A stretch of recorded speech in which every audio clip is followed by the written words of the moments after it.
ప్రస్తుతం గత 4-5 రోజులుగా మనం చూస్తున్నట్లయితే రాష్ట్రంలో ఒకే మాట చాలా వైరల్గా మారుతుంది. అదేంటి అంటే జర్నలిస్టు వర్సెస్ అక్రిడేషన్.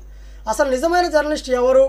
అక్రిడేషన్ ఉన్నటువంటి వ్యక్తి ఒక నిజమైన జర్నలిస్ట్గా పరిగణించబడతాడా, లేకుంటే అక్రిడేషన్ లేకుండా కూడా గల్లీలో నుంచి ప్రతి ఒక్కరి వార్తలను ప్రజలకి ప్రభుత్వానికి మధ్య వారధిగా ప్రజల మధ్య నిల్చునే వ్యక్తి జర్నలిస్ట్గా పరిగణించబడతాడా? ఈ రెండింటికి తేడా ఏంటి? ఒకవైపు చూసుకున్నట్లయితే అక్రిడేషన్ జర్నలిస్టులు ఉన్నారు, మరోవైపు చూసుకున్నట్లయితే డిజిటల్ మీడియాలో పనిచేస్తున్నటువంటి క్షేత్రస్థాయిలోకి వెళ్ళి పనిచేసేటటువంటి గ్రౌండ్ లెవెల్ యూనియన్ ఉంది. అలాగే జై యూనియన్ అని చెప్పి ఆంధ్రప్రదేశ్లో ఇటీవలి కాలంలో 2 సంవత్సరాల నుంచి యూట్యూబ్ ఛానల్ తరపు నుంచి గట్టిగా పనిచేస్తున్నటువంటి ఒక సంస్థ, ఆ సంస్థ సభ్యులు మనకి ఈ డిబేట్లో ఉన్నారు. ఈ అక్రిడేషన్ వర్సెస్ జర్నలిజం ఏది గొప్పతనం అనేది తేల్చేద్దాం. ముందుగా జై యూనియన్కి వ్యవస్థాపక అధ్యక్షులు సంజయ్ రెడ్డి గారు ఉన్నారు విశాఖపట్నం నుంచి. నమస్తే అండి సంజయ్ గారు. నమస్తే బ్రదర్. నమస్తే. నమస్తే అండి. అలాగే మనకి సత్యసాయి జిల్లా నుంచి మహేష్ గారు ఉన్నారు, మొత్తం జిల్లాకు సంబంధించినటువంటి జై యూనియన్లో ప్రముఖ యాక్టివ్ పర్సన్. మహేష్ గారు మీకు కూడా వెల్కమ్. నమస్తే అండి. నమస్తే అన్న. నమస్తే. అలాగే హృదయనాథ్ గారు ఉన్నారు, ఆయన కూడా స్టేట్ లెవెల్లో జై యూనియన్ సభ్యులో మెంబర్గా ఉన్నారు. నమస్తే అండి హృదయనాథ్ గారు. సార్ నమస్తే సార్. అలాగే మన గంటా రామస్వామి గారు ఉన్నారు, ఈయన కూడా రాయలసీమ జిల్లాకు సంబంధించి ఉన్నారు, సత్యసాయి జిల్లా అటువైపు నుంచి. చాలా ముందు మీకు వెల్కమ్ చెప్తున్నాను రామస్వామి గారు. సార్ నమస్తే సార్. అయితే ముందుగా మనం చర్చ మొదలు పెడదాం. అసలు చెప్పండి, ఇప్పుడు సంజయ్ గారు మనం మాట్లాడుకుంటే అసలు ఈ అక్రిడేషన్ అనేది ఒక జర్నలిస్ట్కి అక్రిడేషన్ ఉంటేనే జర్నలిస్ట్గా పరిగణించబడతాడంటారా? అక్రిడేషన్ లేకుండా అతను ఒక వార్తని ప్రచురిస్తే అది వార్త అవదా? అక్రిడేషన్ లేకుంటే అసలు వార్తలు రాయడానికి అతనికి అర్హత లేదంటారా? ఏమంటారు దీని గురించి మీరు? ముందుగా మన సాదిక్ గారికి హృదయపూర్వక నమస్కారాలండి. అలానే ఈ డిబేట్ లో పాల్గొన్న తోటి పాత్రికులైన మహేష్ గారికి, అలానే రామస్వామి గారికి, హృదయనాథ్ గారికి కూడా నా నమస్కారాలు తెలియజేస్తున్నాను. సో ప్రస్తుత సమాజంలో జర్నలిస్ట్కి అధిక ప్రాధాన్యత. ఒక గవర్నమెంట్ ద్వారా గుర్తింపు పొందిన జర్నలిస్ట్కి ఏదో ఒక కార్డు ఉంటుంది, దాన్ని అక్రిడిటేషన్ కార్డు అని. ఆ కార్డు ఉంటేనే మాత్రం జర్నలిస్ట్గా పరిగణలోకి తీసుకోవాలని, లేదు అని అంటే జర్నలిస్ట్ కాదు అని కొంత అపోహ. ఇది ప్రభుత్వ జీవో కాదు, అలానే ఏ అధికారి గాని లేదా ఏ రాజకీయ నాయకులు గాని ఏ రాజ్యాంగం గాని చెప్పింది కాదు గాని సమాజంలో ఇది ఒక అపోహగా మాత్రమే కొనసాగుతుంది.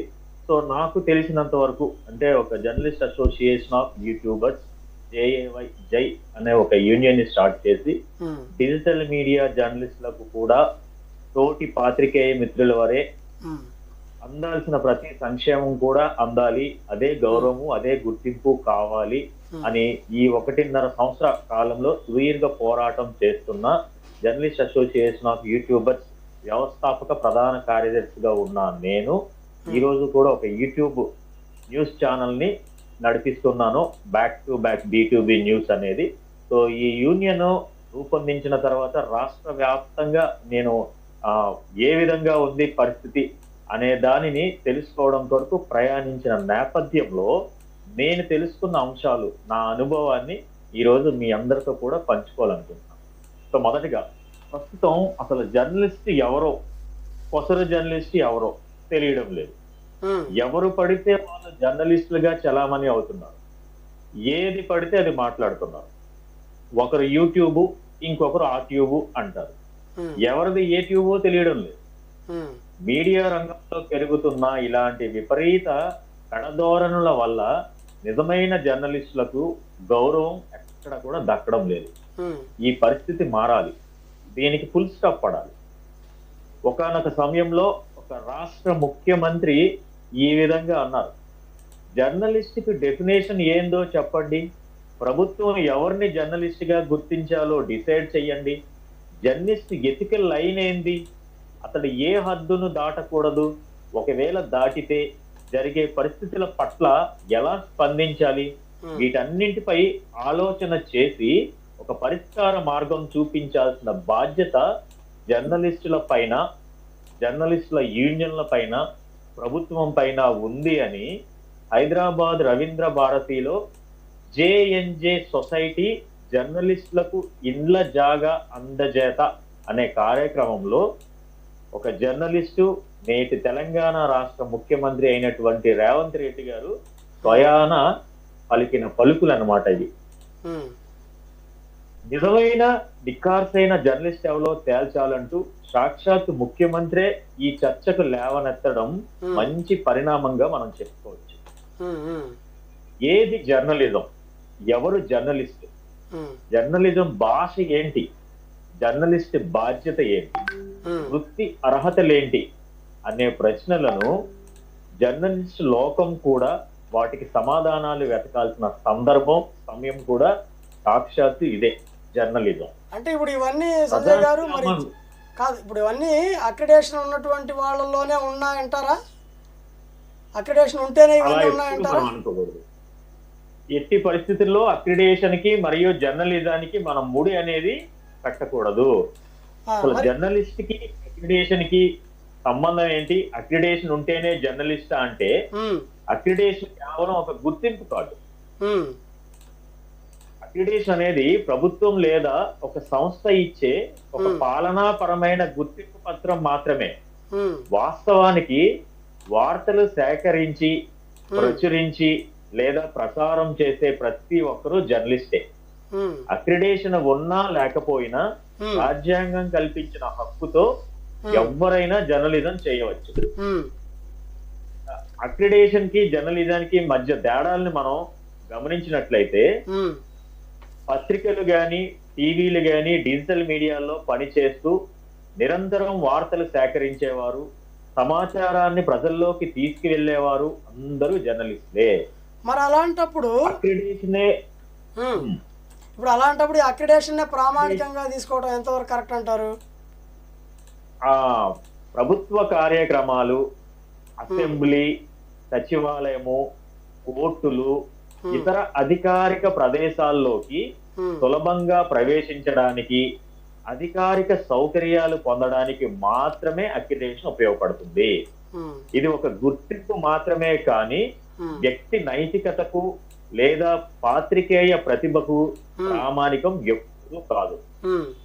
అక్రిడేషన్ లేని కారణంగా ఏ ఒక్కరిని రిపోర్టింగ్ చేయకుండా ఎవరూ ఆపలేరు. ముఖ్యంగా ఈ రోజుల్లో ఫ్రీలాన్సర్ లేదా చిన్న మీడియా సంస్థల్లో పనిచేసే వారికి అక్రిడేషన్ లేకపోయినా వారు జర్నలిస్టులుగానే పరిగణించబడుతున్నారు. అక్రిడేషన్ అనేది ఒక వసతి, ఒక ఫెసిలిటీ అంతే తప్ప అది లేకపోతే జర్నలిస్ట్ కాదు అనడం తప్పు. అయితే ఇప్పుడు మీరేమంటారు మహేష్ గారు? ఇప్పుడు సంజయ్ గారు చెప్తున్నట్టు అక్రిడేషన్ అనేది ఒక గుర్తింపుకి, ప్రభుత్వ కార్యాలయాలకి, ప్రెస్ మీట్కి వెళ్ళడానికి ఒక గుర్తింపు కార్డు లాంటిదే, దానికి ఎలాంటి ప్రాధాన్యత కానీ ప్రామాణికత కానీ లేదంటున్నారు.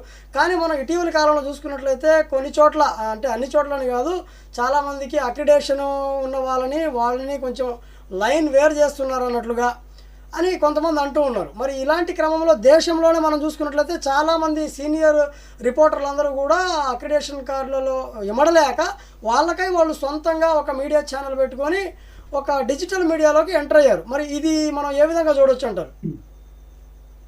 సార్ నమస్తే సార్. ఇక్కడ భారతదేశంలో ఎంతో మంది అనుభవజ్ఞులైనటువంటి వారు, పెద్దవారు ఉన్నారు. సీనియర్ పాత్రికేయులు చాలా మంది ఛానల్స్ లో పని చేయలేక చాలా ఒత్తిళ్లు ఎదురయ్యి వాళ్ళ సొంత కాళ్ళ మీద వాళ్ళు నిలబడే దానికోసము వాళ్ళకంటూ ఒక ప్లాట్ఫామ్ ఏర్పాటుకు సొంతంగా ఒక యూట్యూబ్ అని ఏర్పాటు చేసుకున్నారు. ఆ యూట్యూబ్ లో చాలా వరకు న్యూస్లు అన్ని ప్రతి ఒక్కటి శాటిలైట్ వాళ్ళు ఎక్కడికైతే వెళ్ళి న్యూస్ తీసి వాళ్ళు ప్రింట్ చేయలేకపోతారు చాలా మంది. కానీ మన వాళ్ళు అట్లా కాదు, యూట్యూబ్ లో ఎక్కడున్నా కూడా ప్రతి ఒక్కటి గ్యాదర్ చేసి వెంటనే 10 నిమిషాల్లో న్యూస్ చేస్తున్నారు అంటారు మన వాళ్ళు. అలాగే అక్రిడేషన్ లేకుంటే ఎవరైనా ప్రెస్ మీట్ రావచ్చా అనే క్వశ్చన్ మీరు అన్నారు కదా, ఆ క్వశ్చన్ మీద అసలు అది ప్రశ్నే కాదు సార్ నన్ను అడిగితే యాక్చువల్ గా. ఎందుకంటే ప్రెస్ మీట్ కి వెళ్ళాలి అంటే, ఎవరైనా ప్రెస్ మీట్ కి రావాలంటే నిర్ణయించేది అక్రిడేషన్ కాదు. దానికి ఆహ్వానం ఇవ్వడం, మనకి మీరు అక్రిడేషన్ ఉన్నా లేకపోయినా మీరు బ్రదర్ మీరు రండి, మేము మీకు ఆహ్వానిస్తున్నాము, మా న్యూస్ మీరు తీసుకొని స్ప్రెడ్ చేయండి అని చాలా మంది మనకి టీచర్స్ కావచ్చు, ప్రతి ఒక్కరు ఎవరైనా కావచ్చు, అధికారులు కావచ్చు, నాయకులు కావచ్చు, ప్రతి ఒక్కరు మనకి ఇంటిమేషన్ ఇస్తున్నారు. ఆ ఇంటిమేషన్ తీసుకున్న తర్వాతే మనం ప్రతి ఒక్కరిలోకి వెళ్ళి మనం న్యూస్ తీసుకొని 10 నిమిషాలు అంటే 15 నిమిషాల లోపల వార్త మనము పంపిస్తున్నాము. అంటే ఇప్పుడు పేపర్ కావచ్చు, ఈరోజు వార్త రాసామంటే రేపటి మహేష్ గారు మీరేమంటున్నారంటే మనకి వార్త అనేది యూట్యూబ్ ఛానల్లో మనం స్వతంత్రంగా మనం వార్త వేస్తున్నాం, అది ఆటోమేటిక్గా వచ్చేస్తుంది అంటున్నారు మీరు. పెద్ద మీడియాలో ఇవి రావు కదా. పెద్ద మీడియాలో ఇప్పుడు మీరు స్వతంత్ర మీడియా కాకుండా మనం పెద్ద మీడియాకి పనిచేస్తున్నట్లయితే ఇవన్నీ సకాలంలో వస్తాయా రావు అని మీ వాదన, అంతే కదా? మరి ఇప్పుడు అలాగే ఇప్పుడు చాలా చోట్ల ఏమైపోయిందంటే అక్రిడేషన్ ఉంటే మాత్రమే అలో చేద్దాం అనే రకంలో ఉన్నారు. కానీ ప్రజలు నిర్ణయించేది అక్రిడేషన్ అయితే కాదు. ప్రజలు నిర్ణయించి ప్రజలు మనకి ఆహ్వానిస్తే అదే మనకి అక్రిడేషన్ తో సమానము. ఎందుకంటే ప్రజలు గుర్తించాలి నీకు అక్రిడేషన్ ఉందా లేదా, ప్రజలు గుర్తించాలి. ప్రజలు గుర్తిస్తేనే ఏదైనా కూడా మన ప్రజల్లోకి వెళ్ళేసి ఆ వార్త తీసుకోవడానికి మనకు అవకాశం. సంజయ్ గారు ఇప్పుడు మీరు ఒక మాట చెప్పండి. మహేష్ గారు మీరు ఓకే. సంజయ్ గారు ఇప్పుడు అక్రిడేషన్ ఉంటేనే జర్నలిస్ట్గా పరిగణిస్తున్నటువంటి ఈ ట్రెండ్ నడిచే క్రమంలో అసలు అక్రిడేషన్ ఉన్న వాళ్ళలో నిజంగా జర్నలిస్ట్ కావాల్సిన అర్హతలు ఉన్నాయంటారా? ఇప్పుడు అక్రిడేషన్ ఉన్న వాళ్ళందరిలో జర్నలిస్ట్ కావాల్సిన అర్హతలు ఏమైనా ఉన్నాయా? ఖచ్చితంగా అది ఆ కార్డు వాళ్ళని జర్నలిస్ట్గా చిత్రీకరిస్తుందా, చెప్పగలుగుతుందా? లేదు, పూర్తి స్థాయిలో అలా లేదండి. ఈ రోజుల్లో మనం చూసుకున్నట్లయితే వాస్తవికతని మనం మాట్లాడుకున్నట్లయితే ఒక పత్రికలో గాని లేదా ఒక ఛానల్లో గాని సుదీర్ఘ కాలం పాటు ఒక 5 సంవత్సరాల నుంచి 10 సంవత్సరాల నుంచి 20 సంవత్సరాల నుంచి అనేక సేవలు అందిస్తున్న మండల స్థాయి రిపోర్టర్ నుంచి జిల్లా స్థాయి బ్యూరో వరకు నిబద్ధతతో పనిచేసే వాళ్ళకి ఆ సంస్థ అక్రిడేషన్ ఇస్తుందా అని అంటే కోటికో తప్ప ఖచ్చితంగా ఇది జరుగుతుందని లేదు. ఈ రోజుల్లో మార్కెట్ లో కూరగాయలు ఏ విధంగా ఉన్నాయో అలా అక్రిడేషన్ లో ఆ సమయానికి అమ్ముడుపోతున్నాయి. నాకు తెలిసినంత వరకు ఆటో డ్రైవర్ కి అక్రిడేషన్ ఉంటుంది, పాన్ షాప్ పెట్టుకున్న వాడికి అక్రిడేషన్ ఉంటుంది. ఇతను జర్నలిస్ట్ కాడు. ఏ రోజు ఒక వార్తా విశేషాలని సమాజంలోకి వెళ్ళి సేకరించి దృష్టికి గాని ప్రజల దృష్టికి గాని తీసుకెళ్లేవాడు మాత్రం కాదు. మరి ఈ ప్రభుత్వ సంక్షేమ పథకాలు అనేది ఒక జర్నలిస్ట్ కి అందాల్సిన విధంగా అందుతాయి అనేది అక్రిడేషన్ ద్వారా ఇద్దాం అనుకునేటప్పుడు వీడు జర్నలిస్టే కాదు, వాడికి దాని ద్వారా ఆ సంక్షేమ పథకాలు పొందాలి అని మార్కెట్ లో ఎంత ధర అని ఫిక్స్ చేసి దాన్ని కొనుగోలు చేసుకోవడం జరుగుతుందండి. నిబద్ధతతో కొన్ని సంవత్సరాల నుంచి పనిచేసిన జర్నలిస్ట్ కి మాత్రం పూర్తి స్థాయిలో ఆ సంస్థ అక్కడ ₹1 కూడా తీసుకోకుండా అసలు సేవనికి గుర్తించి మాత్రం అక్రిడేషన్ ఇవ్వదు. అక్రిడేషన్ సమయంలో ఇంత అని దానికి రేట్ ఫిక్స్ చేసి ఆ డబ్బుని కడితే తప్ప అక్రిడేషన్ ఇవ్వట్లేదు. అక్రిడేటెడ్ ఉన్న జర్నలిస్ట్ పూర్తి స్థాయిలో నియమ నిబంధనలను ఆధారంగా చేసుకొని ప్రతి ప్రాంగణంలోకి అధికారికంగా వెళ్లి వాస్తవికతను ప్రజల దృష్టికి గానీ ప్రభుత్వం దృష్టికి గానీ తీసుకెళ్లే విధంగా అర్హత కలిగి ఉన్నాడు లేదా అడుగులు వేస్తున్నాడు అని అంటే అక్కడ జరగట్లేదు. సార్ మరి అలాంటప్పుడు డబ్బుతో జర్నలిజానికి సంబంధించి గుర్తింపు కొనుక్కుంటే అసలు జర్నలిజంకి విలువ ఉంటుందా అనేది నా ప్రశ్న. ఇప్పుడు అదే కదా జరుగుతుంది. ప్రస్తుతం ప్రజల్లో కూడా జర్నలిస్ట్ భిన్నాభిప్రాయాలు చాలా ఎక్కువగా ఉన్నాయి. ఈ ప్రజల నుంచి డైరెక్ట్ గా వినిపిస్తున్న మాటలు. ఎందుకంటే ఇప్పుడు మాస్ మీడియా లేదా ప్రింట్ మీడియా అయినటువంటి న్యూస్ పేపర్లు, మ్యాగజైన్స్, ఎలక్ట్రానిక్ మీడియా అయినటువంటి న్యూస్ ఛానల్స్ లాంటి మీడియాల్లో పనిచేసే వాళ్ళు జర్నలిస్ట్లా, అక్రిడేషన్ ఉన్న వాళ్ళు జర్నలిస్ట్లా, లేక యూట్యూబ్ వెబ్సైట్ ఈ పేపర్లు పెట్టుకునే వాళ్ళు జర్నలిస్ట్లా అనే ప్రశ్నలు ప్రజల నుంచి బీభత్సంగా వినిపిస్తున్నాయి. రోజు రోజుకి టెక్నాలజీ పెరుగుతుండగా సోషల్ మీడియా ప్రభావం పరిధి విస్తరిస్తోంది. దీంతో ప్రజల్లోనూ వాటి వాడకం పెరుగుతోంది. ఇదే అదనంగా చేసుకొని కొందరు జర్నలిస్టులు అవతారం ఎత్తుతున్నారు, జర్నలిజం వ్యవస్థలోకి చొరబడుతున్నారు, జర్నలిస్ట్ గా చలామణి అవుతున్నారు. నేడు mainstream media versus social media జర్నలిస్టులుగా పరిస్థితులు మారిపోయండి. కారణం ఏంటంటే మెయిన్ స్ట్రీమ్ లో అక్రిడేటెడ్ జర్నలిస్ట్ ఉంటాడు. Social media, digital media platforms అయినటువంటి యూట్యూబ్ గానీ, ఫేస్బుక్ గానీ, ఇన్స్టాగ్రామ్ గానీ, ఎక్స్ గానీ, ఇతరత్ర వెబ్ పోర్టల్ ద్వారా వాస్తవికతను క్షణాల వ్యవధిలో చూపించే జర్నలిస్ట్ కి ప్రభుత్వం ద్వారా ఇటువంటి వసతులు ఏమీ ఉండవు. కానీ ఇతను ప్రజల్లోకి క్షణాల వ్యవధిలో తీసుకెళ్తున్నాడు ఏ సమాచారమైనా. కానీ మెయిన్ స్ట్రీమ్ అయినటువంటి జర్నలిస్టులు పూర్తి స్థాయి హక్కులను కలిగి ఉండి పూర్తి స్థాయి ప్రభుత్వ సంక్షేమాన్ని కలిగి ఉన్న వ్యక్తి ఆ నిమిషాల వ్యవధిలో ప్రపంచానికి చేరువ చేస్తున్నాడా ఆ వార్తా విశేషాలను అంటే ఎక్కడ జరుగుతుంది? ఎక్కడ కూడా జరగట్లేదు. రామస్వామి గారు మీరేమంటారు? ఇప్పుడు అక్రిడేషన్ వర్సెస్ ఈ జర్నలిజం పట్ల ఏంటి ఈ డిజిటల్ మీడియా యుగంలో కూడా ఇంకా పాతకాలపు కార్డు విధానాలనే మనం ప్రమాణాలుగా తీసుకోవాలంటారా? రామస్వామి గారు